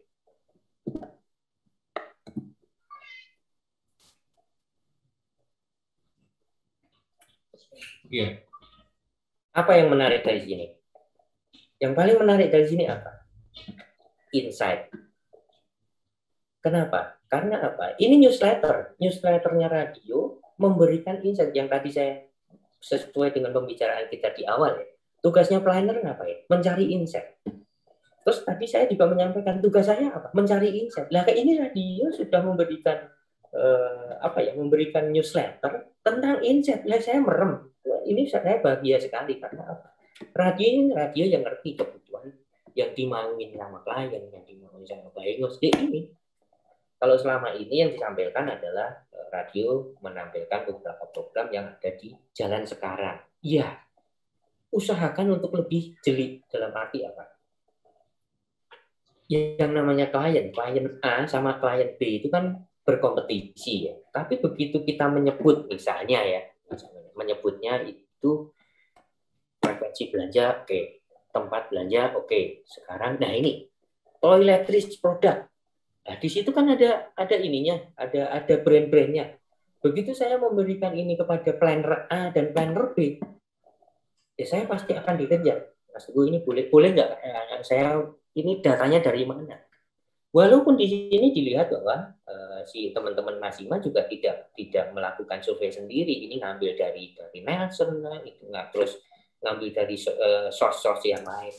Nggak masalah bagi saya, justru ini membantu saya memancing keinginan dari para planner-planner saya. Endingnya memang nanti dikemasnya, kan yang tadi insight dan penelitian itu kan sebagai pancingan supaya tertarik. Ternyata berhasil. Dan ujung-ujungnya radio juga akan menyampaikan program-program yang mereka jalankan. Tapi disarankan antara insight dengan program-program yang dijalankan radio itu usahakan untuk saling berhubungan. Misalnya kita ngomongin tentang yang pertama tentang insight tentang menjaga kesehatan. Terus itu surveinya tentang brand-brand yang kesehatan. Ujungnya nanti programnya adalah talk show kesehatan atau intinya seperti itu.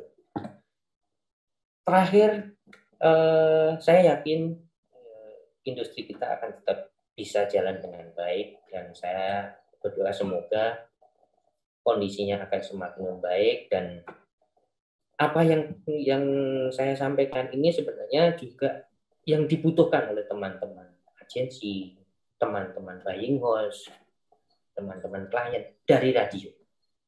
Terima kasih, itu saja materi dari saya. Saya kembalikan kepada Om Bis sama Om Buk. Matur nuwun. Oke, Ya. Terima kasih Mas Teguh. Mantap ya. Mantap. Clear banget Mas. Ya. Ya, Om Teguh. Enggak. Ya, materi Oke. ini masih kelihatan screen-nya, Om? Enggak. Enggak, udah. Oh, saya gaptek, Om. Maaf. Ya, menarik nih yang tadi Mas Teguh sampaikan. Ada beberapa pertanyaan dari teman-teman di sini. Tapi ada satu yang menggelitik di saya nih, Mas. Tadi pas terakhir di tipsnya tuh tentang radio disarankan untuk membuka semacam akun gitu ya di e-commerce gitu ya, di marketplace seperti Shopee, Lazada dan lain-lain gitu. Ini berarti kita agak sedikit balik ke apa namanya pola radio-radio zaman dulu ya, yang mereka juga melakukan jualan ya Mas ya. Cuma bedanya sekarang difasilitasi oleh marketplace gitu ya. Gitu ya Mas ya. Benar. Ini sebenarnya hanya sekedar usulan dulu, Om.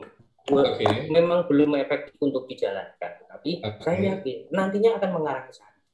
Oke. Iya. Dan itu efektif buat memboost KPI ya, karena sekarang sesuatunya pasti berhubungan sama KPI ya. Sekarang pertanyaannya gini, Om. Klien juga mempunyai official store di marketplace e-commerce, misalnya brand X pasti mempunyai store di Shopee atau di Lazada. Yang mereka jual apa?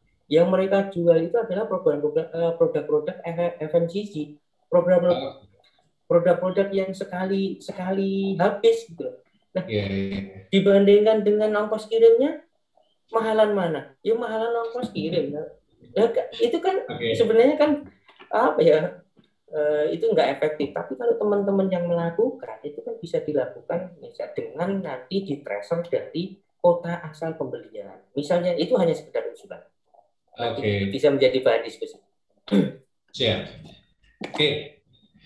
Nah, Mas Teguh tadi ada pertanyaan nih sebelum pamit nih dari Mbak Ci. Sayang orangnya sudah pamit duluan ya. Tapi masuk lagi tuh. Masuk lagi. Ya.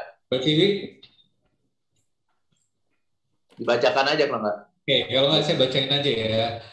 Pak Teguh, bagaimana perkembangan tren bisnis advertising saat ini? Pergerakan offline atau online dan media bisa sharing ekspektasi untuk beberapa tahun ke depan juga? Silakan dijawab, Mas. Sorry, bisa diulangi pertanyaannya. Oke, dia ada di kolom chat juga tuh, Mas. Dia sebenarnya menanyakan tentang perkembangan tren bisnis advertising saat ini, Mas. Pergerakannya seperti apa, kemudian bisa kasih gambaran nggak ekspektasi untuk beberapa tahun ke depan, kondisinya seperti apa, Mas? Oke, langsung saja ya. Boleh, Mas. Terima kasih pertanyaannya. Jadi ini sebenarnya saya juga kemarin mencoba untuk menggali data, running data untuk billing TV di awal Januari. Jadi kenapa saya fokus ke TV? Karena saya tidak bisa mendapatkan data untuk billing radio. karena belum ada tools yang memungkinkan itu, jadi saya mencoba untuk menarik data billing TV per Januari tahun 2021. Ternyata billing Januari 2021 itu kenaikannya itu lebih tinggi dibandingkan Januari di tahun-tahun sebelumnya. Januari tahun 2020, 2019, dan 2018 itu sekarang malah justru lebih tinggi. Pertanyaannya, kok bisa gitu loh? Ya, karena ternyata klien pada saat pandemi tahun 2020 itu sengaja untuk menahan budget. Budget dari klien itu ditahan, begitu ditahan pada saat ada kesempatan, dibuka kesempatan oleh pemerintah untuk melakukan campaign, dan kita tahu bahwa Ramadan selalu maju, dan makanya begitu ada kesempatan pemerintah buka pintu dan Ramadan semakin maju, ini saat ini advertiser itu memasukkan billingnya di station, dan ini malah kejadian malah justru lebih tinggi dibandingkan Januari tahun-tahun sebelumnya. Terus prediksinya seperti apa? Prediksinya memang kalau untuk radio, kalau ini khusus ngomongin radio ya Mas ya. Kalau khusus untuk radio, memang ini masih conditional. Conditional itu nantinya seberapa bisa teman-teman radio itu nanti akan bisa membantu kampanyenya teman-teman spesialis TV. Apakah tidak ada kesempatan untuk dibuatkan budget sendiri gitu? Ya, ini campaign brand itu biasanya memang tematik campaign. Artinya ada sinergi antara placement di TV, placement di digital, placement di media yang lain, itu harus berurutan, harus satu langkah. Makanya kalau itu bisa dijalankan dan teman-teman nanti insya Allah akan ada kesempatan dibuka sektor pariwisata dan industrinya, saya yakin radio juga akan bisa mengambil share budget dari yang di Plan TV. Ya, clear Mas. Mudah-mudahan bisa menjawab pertanyaan dari Mbak Ciwi tadi ya. Situasinya kita optimis ya Mas ya. Iya. Buat teman-teman yang mau tanya silakan reset di daftar hadirnya. Atau Mas Bambang ada yang mau disampaikan ke Mas Teguh, Mas Bambang? Tuh ada yang sudah reset apa? Andahyani Joseph tuh. Silakan aja buka mic-nya. Oke. Silakan, Mbak.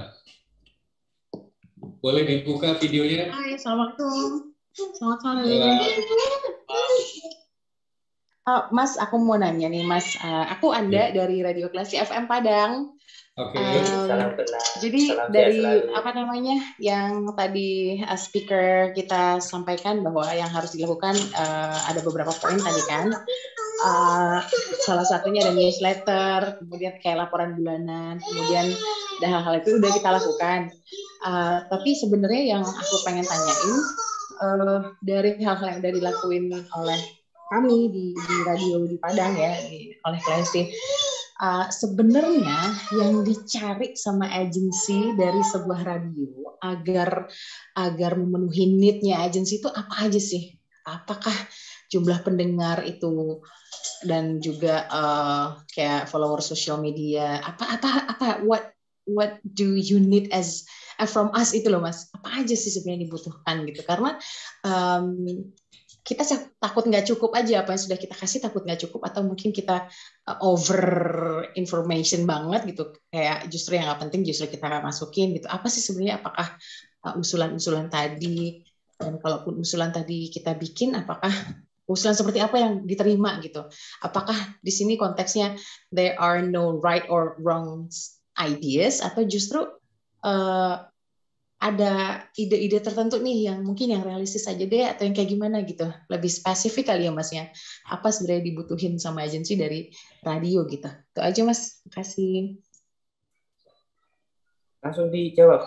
Langsung dijawab, silakan. Oke. Terima kasih Mbak Anda. Jadi yang dibutuhkan dari radio itu apa? Yang pertama adalah kita harus melihat dari objektifnya klien. Klien itu mau ngapain dulu? klien. Ada yang klien yang butuhnya itu saya mau launching, saya mau awareness, saya mau program engagement, saya mau selling, saya mau macam-macam. Jadi kebutuhan kliennya itu apa? Objektifnya itu dulu. Yang kedua adalah distribusinya itu ada atau tidak. Misalnya produknya jamu, tapi jamunya hanya ada di Jawa, nggak mungkin sampai Padang, Mbak. Makanya kan ini juga akan berkaitan. Yang ketiga adalah target audiens. Yang tadi saya sebutin bahwa setiap kalau brand itu selalu mempunyai target audiens, tetapi apakah kenapa si radio tertentu ini tidak masuk ya? Ya, karena target audiensnya tidak sesuai dengan si radio tersebut. Bisa jadi seperti itu. Mungkin itu jawabannya, Mas Budi. Oke, Mas, ada pertanyaan dari Mas Surya nih, CDBS. Mas Surya, dengar suara kami? Tapi itu tadi terjawab nggak pertanyaan yang dari Padang? Mbak Andayani, terjawab nggak tadi pertanyaannya? Yang dari Padang tadi yang nanya? Udah Mas, thank you Mas. Alhamdulillah. Lanjut. Silakan Mas Budi. Iya. Mas Surya, bisa dengar suara kami? Mau nanya langsung sama Mas Teguh? Mas Ilham tolong dibantu, mungkin di unmute. Iya, dia udah on tuh. Mas Surya, silakan Mas Surya. Oke, selamat sore. Salam kenal dulu. Saya Surya dari CDBS. Mas, suaranya agak kecil, Mas. Boleh. Ya, selamat sore. Oke. Oke, saya dari CDBS FM Bali. Mau tanya ke Mas Teguh. CDBS, ya. Iya. Kan sekarang lagi kondisi pandemi. Biasanya radio harapannya mau nggak mau kan sebenarnya kalau jualan iklannya sendiri mau tidak mau kan kita beralih ke off air. Oke. Nah, sedangkan off air sendiri kondisinya juga sekarang regulasinya tidak memungkinkan. Nah, pengen tahu ke depannya kayak gimana? Apakah memungkinkan kan kembali lagi ke konsep-konsep event-event seperti dahulu yang berharap dengan crowd? Karena kalau dari sponsor rata-rata pasti akan selalu berharap dengan crowd yang banyak. Kalau mungkin sekarang launching diadakan secara virtual, harapannya besar, tapi ternyata tidak sesuai dengan ekspektasi yang akan oleh sponsor. Terus, ya. Nah, jadi kalau sekarang mau nggak mau seperti apa ke depan? Mungkin ada pandangan dari Mas Teguh mungkin atau dari yang lain. Terima kasih sebelumnya.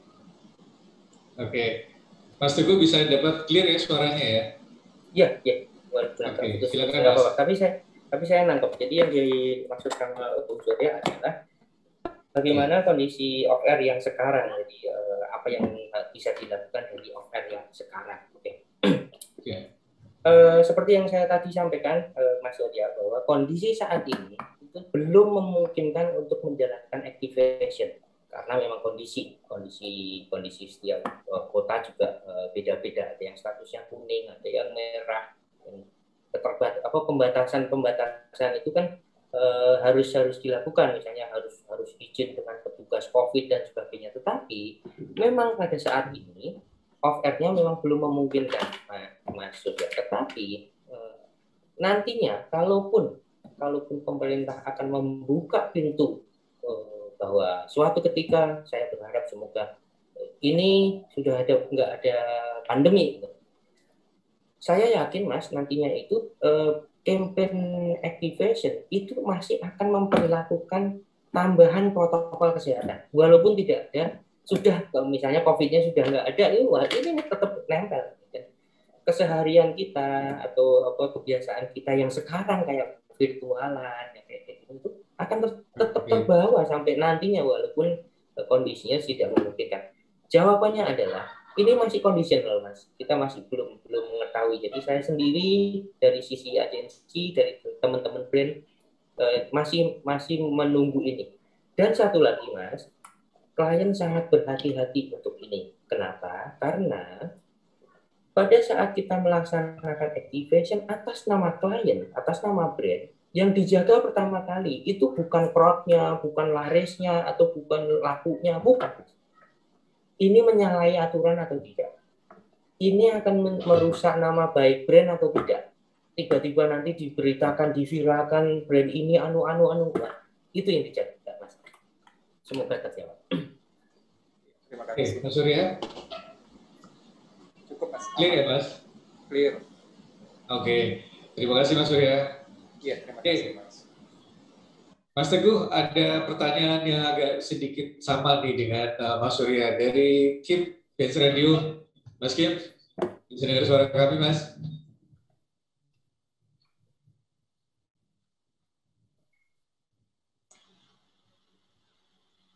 Mas Kim? Oke, Dari kita Benz baca Radio ini. ya? Iya, dari Benz Radio.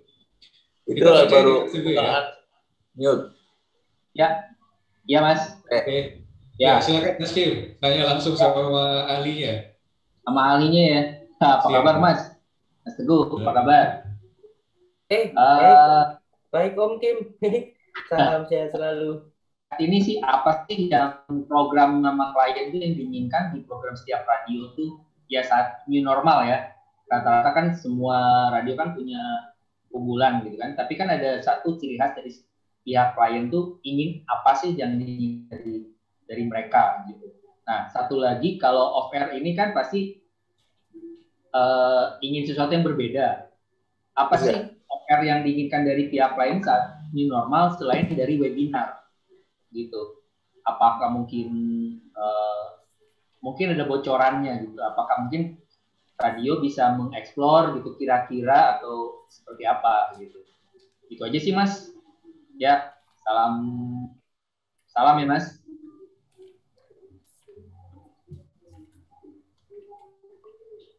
Oke, iya ada dua pertanyaan dari Om Kim. Nah, ini senior saya malah nanya saya, harusnya saya yang nanya Mas Kim. Kebalik ini Om. Nah, Oke, tentang program unggulan sebenarnya gini, program unggulan apa yang dimauin oleh si klien, dan yang kedua adalah off air yang diinginkan itu yang seperti apa. Oke. Ini saya tidak spesifik menjawab satu persatu ya Om Kim ya. Tetapi objektifnya adalah ini. Bagaimana sebuah radio atau bagaimana sebuah campaign itu akan membuat impact kepada brand. Ambil contoh, program unggulan apa yang akan diinginkan oleh klien. Ya, bisa jadi kalau objektifnya itu adalah awareness,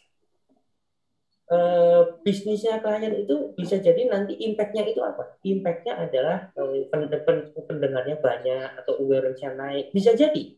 Jadi yang itu tergantung dari objektifnya si klien ini. Program unggulan seperti apa? Ya tinggal objektifnya seperti apa. Target audiensnya seperti apa si event radio. Lalu yang kedua, off air yang diinginkan apa? Oke. Impact-nya akan seperti apa?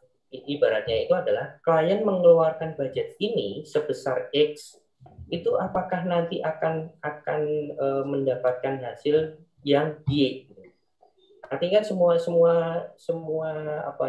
plan itu kan harus mempertimbangkan efektif dan efisien.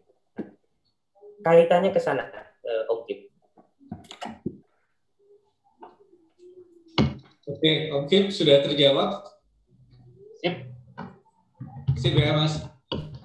Oke, teman-teman semua yang ikutan seminar hari ini, kita kan terbatas dengan waktu ya.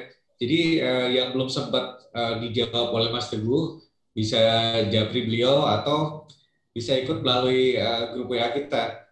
Nah, nanti Mas Ilham akan share grup WA kita supaya komunikasi secara lanjutan bisa kita tetap lakukan gitu ya. Dan di kolom komentar di sini sudah ada Mbak Tita ya. Mbak Tita, sore Mbak Tita.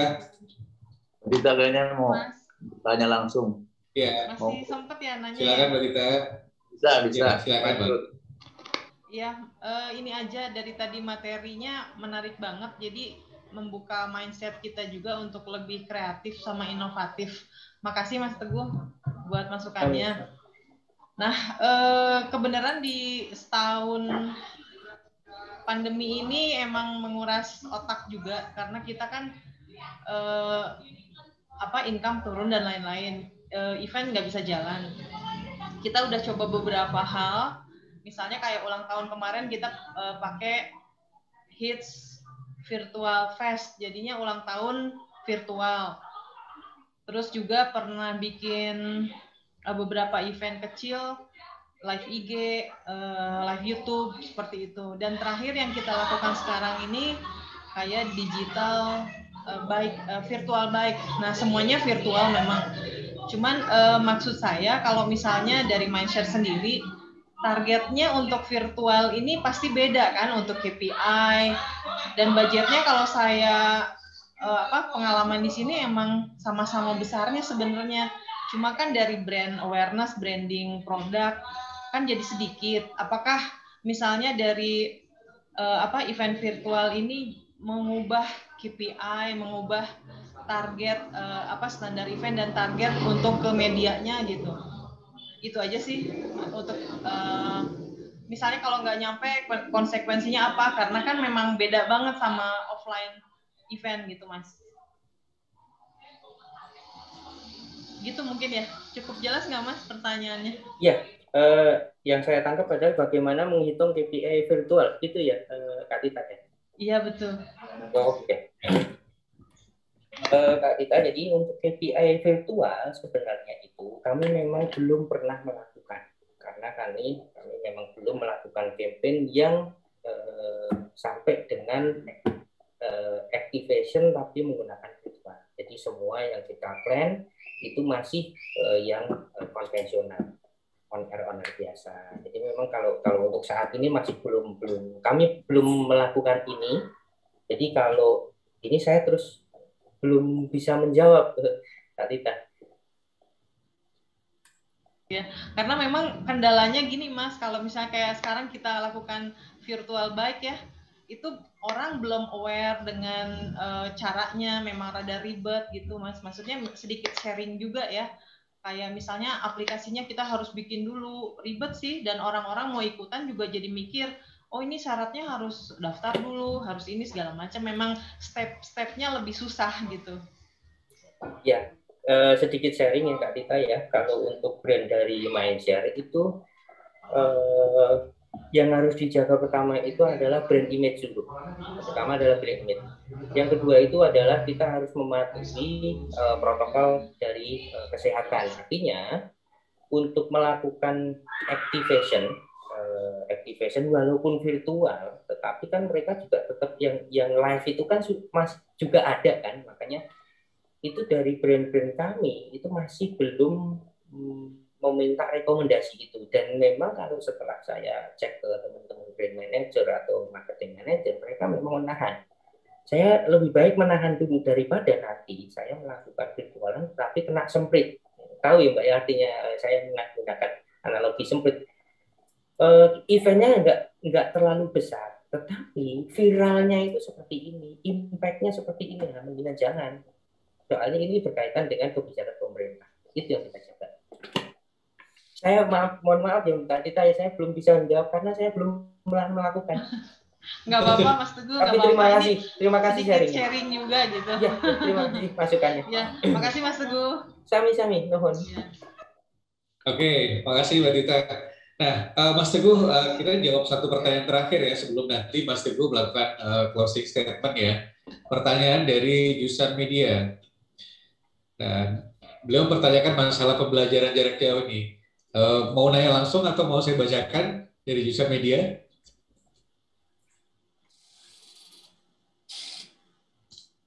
Oke, saya bacakan ya. Nah, ada pertanyaan nih Mas, apakah pembelajaran jarak jauh untuk program radio itu efektif untuk iklan sponsor? Karena untuk Sumedang misalnya program seperti pembelajaran jarak jauh khususnya untuk taman kanak-kanak dan sekolah dasar itu selain sasaran untuk pembelajaran, mengingat harus dan wajib mendengarkan, sedangkan orang tua juga membimbing dan wajib mengawasi sekaligus wajib mendengarkan juga. Nah, kenapa hal ini kami lakukan? Mengingat Sumedang untuk TK dan SD masih tidak mengerti tentang HP. Nah, membatasi program daring selain juga untuk menekan biaya kuota dan semua anak TK dan SD orang tua wajib mendengarkan. Oke, radio sudah mulai dari jam 7.30 sampai jam 9 khususnya Yusan. Alhamdulillah secara pendengar kita bertambah. Nah, gimana membentuk komunitas baru mohon pencerahan? Ini kalau bahasa tulisannya kan kadang multi prestasi ya. Iya, multi terprestasi gitu ya. Multi persepsi. Boleh dari jurusan media tanya langsung ke Mas Teguh atau kita jawab melalui off air? Oke, sepertinya dari jurusan media sudah live mungkin ya. Mas Teguh, berhubung waktunya sudah pukul 17:35, Mas Teguh silakan menyampaikan closing statement Mas buat kita semua nih Mas. Mas Budi, ya. Mungkin karena ini partisipannya kan masih banyak ya, masih ada 90. Jadi mungkin kasih pertambahan waktu ya. 5 menit gitu, aja. Kalau saya tadi sih, saya hanya menambahin sedikit dari perspektif sebagai bukan orang advertising, bukan orang agensi, tapi melihat ada proses perubahan itu. Menurut saya kita sama-sama tahu ya, artinya sebenarnya sebelum COVID juga perubahan terus terjadi dan semakin cepat, bergejolak ya, penuh ketidakpastian, kompleks, membingungkan gitu ya. Terus COVID ini juga salah satu bagian perubahan. Tapi mungkin teman-teman, kalau menurut saya juga nanti Mas Teguh juga bisa menjelaskan sebagai pelakunya langsung. Menurut saya harus dipikir dengan kepala jernih ya. Artinya behavior itu, perilaku itu berubah bukan hanya si audiens yang dituju, tapi juga cara kerja kita kan berubah, gitu kan. Kalau misalnya saya ngebayanginnya, saya punya satu radio di Padang kayak tadi ya. Kan kemarin kita udah bahas ya. Artinya justru ada karakter behavior yang pada umumnya orang berubah. Mau dia pendengar radio, mau penyelenggara radio atau dia agensi, semua rata-rata sama karakter yang berubah itu behaviornya, kecenderungan ya. Nggak harus kecenderungannya itu pertama lebih higienis, kedua lebih dekat dengan teknologi, ketiga lebih sosial, keempat lebih religi, terus back to nature. Nah, terutama yang kedua lebih dekat dengan teknologi, artinya kan kayak tadi misalnya menurut saya justru hari ini peluangnya besar gitu loh untuk ngumpulin orang di online. Contohnya hari ini aja ya kan, ya mungkin karena pembicaranya juga ngetop sih Mas Teguh gitu dari mindset, jadi meludak di atas 100 gitu. Tapi juga kalau menurut saya sih karena orang-orang hari ini lebih gampang diajak online, karena ya kondisinya kan nggak work from home, nggak jarang-jarang keluar di rumah, kalau bisa nggak keluar rumah gitu kan. Nah, menurut saya radio-radio yang di luar kota Nielsen kemarin dapat bocoran dari Mas Teguh 11 sekarang ya kota Nielsen ya, itu bisa memanfaatkan kemajuan teknologi ini menurut saya gitu. Jadi ada dua nih. Satu untuk ukuran gitu ya, artinya di mata agensi, di matanya Mas Teguh jadi ya seksi tuh si radio gitu ya, karena tadi udah dijelasin sebenarnya. Yang kedua juga menurut saya event yang tadi dilakukan fisik ini common sense saja gitu ya, nggak perlu kita melakukan atau tidak melakukan. Kalau dia dilakukan dengan digital sebenarnya kan justru lebih rich, datanya lebih kaya ya, lebih banyak, lebih mudah. Tapi memang kadang-kadang saya dapat masukan nih dari temen nih yang dia EO, event management atau event organizer yang besar. Dia bilang dulu digital itu hanya fasilitas tambahan. Misalnya si teman ini melakukan bantu pameran mobil mewah gitu ya. Digital itu utilisasi aja, hanya tambahan gitu. Jadi lampu-lampunya, LED-nya segala macam. Kalau sekarang kebalik, kan semua event harus virtual segala macam. Akhirnya yang tadinya orang digital itu adalah subkonnya dia gitu ya, kita orang IO-nya yang ngatur, yang ini sekarang kebalik, orang digital itu yang jadi quote and quote lebih berkuasa, lebih mengetahui. Tapi juga harus lihat dari perspektif usernya, audiensnya. Tadi kan akhirnya jadi ribet nih gini-gini. Nah itu sebenarnya nggak usah canggih-canggih juga, yang ada aja gini. Misalnya menggunakan Zoom, everybody pakai Zoom semua, walaupun ada Microsoft Teams, ada Cisco Webex, ada segala macam. Tapi awal-awalnya kan Zoom itu banyak wah ini bocor virus segala macam gitu kan. Tapi ya, faktanya yang meledak hari ini pakai Zoom semua kan. Itu kan faktanya gitu kan. Jadi artinya berpikir sederhana sih sebenarnya saya sih gitu kan. Artinya justru manfaatin tools-tools yang ada gitu. Dan ini juga kedekatan ini, contohnya hari ini aja. Dulu kayaknya kita ngobrol sama teman-teman radio di luar kota sana, harus ngubungin Mas Rizal dulu tuh, harus ngubungin Mas Budi dulu, karena mereka lah beliau yang ahli-ahlinya berhubungan dengan radio. Kalau sekarang bikin Zoom, ngumpul semua kan gampang kan gitu kan. Jadi selalu ada manfaatnya di balik perubahan-perubahan itu kalau menurut saya. Jadi sesungguhnya kita hanya perlu penyelesaian manfaatkan kemudahan-kemudahan itu gitu loh. Ya kan? Sekarang kan gini, saya bohong tuh kalau kita mau belak-belakan, misalnya kalau ngomongin iklan, efektif di audiensnya gimana, segala terjual apa enggak, brandnya segala. Sebenarnya ada yang suka lupa gitu. Kan urut-urutannya kecuali iklannya langsung dari lokal ya, jadi melayani sendiri. Tapi kan ada yang urutannya dari brand owner ke full service agency. Tadi kan kasih tahu tuh ada terus ke radio buying, baru ke radionya gitu kan, mata rantainya panjang. Ujung-ujungnya apa? Bukan masalah kepuasan iklannya, kepuasannya memberi iklannya. Orang agensinya seneng nggak gitu loh. Kita lagi itu saya pernah gitu ya, Radio Jogja itu ada radio yang pernah ngetop, sekarang sih so-so, saya nggak menyebutkan brandnya, nggak etis ya. Terus dia bilang, sampai dia dengerin, Mas, kita develop program loh, keren banget. Saya bilang, masalahnya bukan bagus nggak bagus. Orang Jakartanya, yang pemberi iklan terbesar kan Jakarta ya. Mungkin nanti Mas Teguh ngasih tahu, mungkin saya nggak tahu angka tepatnya 60% atau 70% masih dari Jakarta. Orang Jakarta denger nggak? Jadi kadang-kadang kan, ya Mas Budi ketawa-ketawa ada senyum-senyum.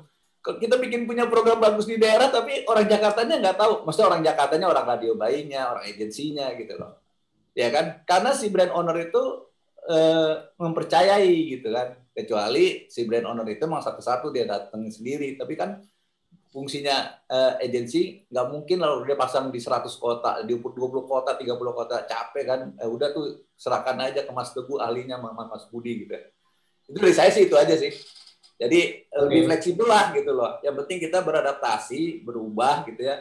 Mikirin jangan yang sulit-sulit. Menurut saya justru teknologi ini yang bikin mudah semuanya gitu loh. Baik itu kinerja ke brand owner, pemasak iklan, ke advertiser, maupun ke target audience, maupun kerjasama kita antar radio dengan radio buying-nya dengan advertising-nya. Oke, Mas Bis. Itu aja sih. Terima kasih. Silakan, Mangga. Berarti kolaborasi dan sifat optimis ya, Mas Bis ya?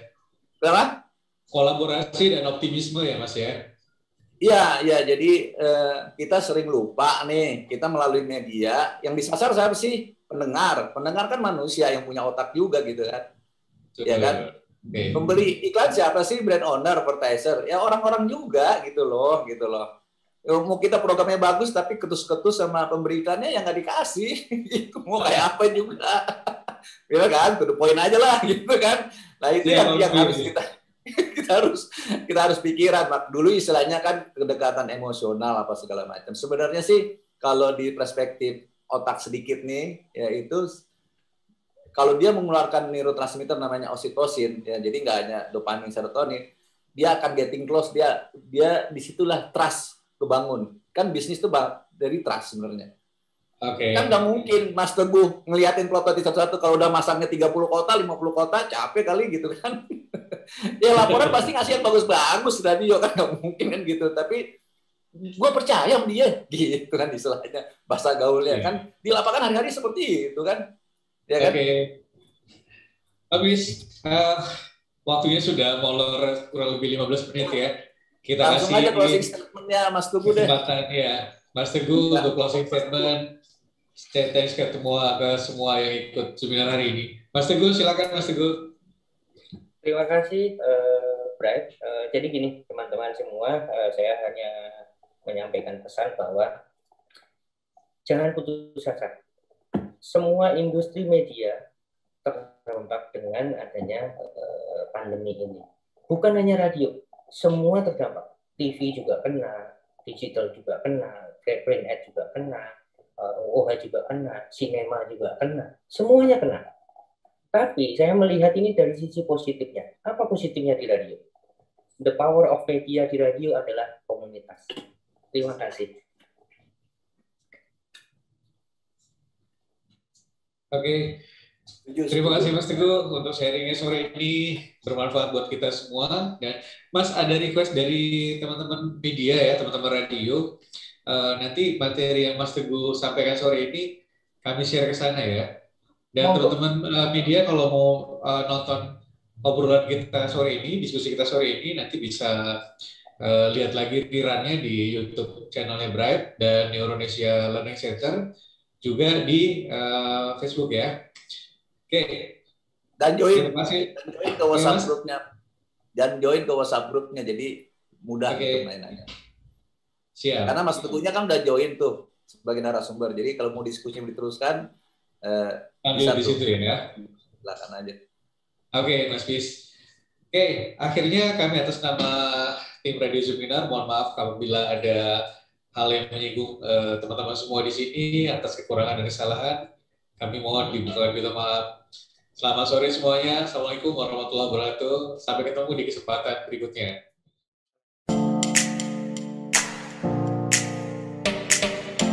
Hai, mitra kerja yang terhormat. Semoga hari-hari Anda menyenangkan. Kehormatan bagi kami bisa menyampaikan profil kami.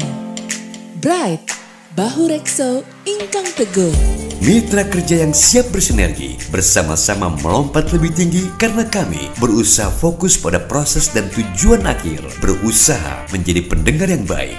Core bisnis kami adalah radio buying yang memiliki jaringan yang tersebar di seluruh Indonesia, dari kota-kota besar hingga ke pelosok negeri. Kami didukung oleh tim yang solid dan berpengalaman, yang berusaha fokus pada demografi, tipografi, dan psikografi target market. Kami juga didukung sistem yang terintegrasi demi efisiensi dan efektivitas. Kami mengakomodir semua bentuk iklan radio, mulai dari commercial spot, ad-libs, insert quiz, live report dan interaktif talk show, hingga pembuatan konten siaran dan program sindikasi berjaringan. Kami memiliki source untuk pembuatan materi. Layanan kami berikutnya adalah event management yang meliputi semua bentuk activity. Event yang berkolaborasi dengan kegiatan on-air maupun event yang menjadi single media promosi seperti sampling dan selling, happening art, internal gathering, seminar, on-ground activity, school to school, hingga grebek pasar. Jika Anda placement melalui Bright, kami berikan benefit amplifikasi promosi melalui akun sosial media yang dimiliki radio. Kita akan pilih akun Twitter, Instagram, atau Facebook sesuai segmen follower mereka. Channel Amplify Radio Bright melalui brightindonesia.com atau radiobright.com menjadi benefit tambahan bagi brand Anda. Berikut adalah beberapa brand yang pernah dan sedang kami handle.